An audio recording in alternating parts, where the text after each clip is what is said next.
Checking out at the store, the young cashier suggested to the older woman that she should bring her own grocery bags because plastic bags weren't good for the environment.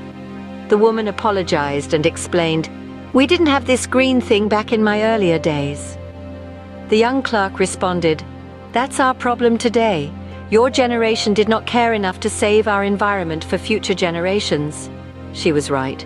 Our generation didn't have the green thing in its day. Back then, we returned milk bottles, soda bottles, and beer bottles to the store. The store sent them back to the plant to be washed, sterilized, and refilled, so it could use the same bottles over and over. So they really were truly recycled. But we didn't have the green thing back in our day. Grocery stores bagged our groceries in brown paper bags, which we reused for numerous things. The most memorable, besides household garbage bags, was the use of brown paper bags as book covers for our school books. This was to ensure that public property, the books provided for our use by the school, was not defaced by our scribbling. Then we were able to personalize our books on the brown paper bags.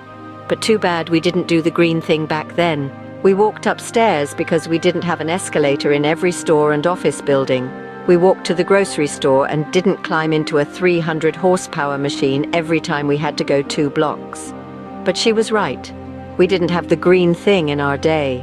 Back then, we washed the baby's diapers because we didn't have the throwaway kind. We dried clothes on a line, not in an energy-gobbling machine burning up 220 volts. Wind and solar power really did dry our clothes back in our early days. Kids got hand-me-down clothes from their brothers or sisters, not always brand new clothing.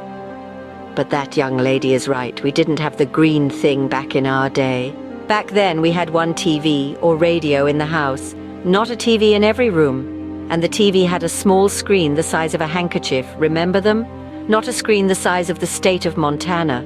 In the kitchen, we blended and stirred by hand because we didn't have electric machines to do everything for us.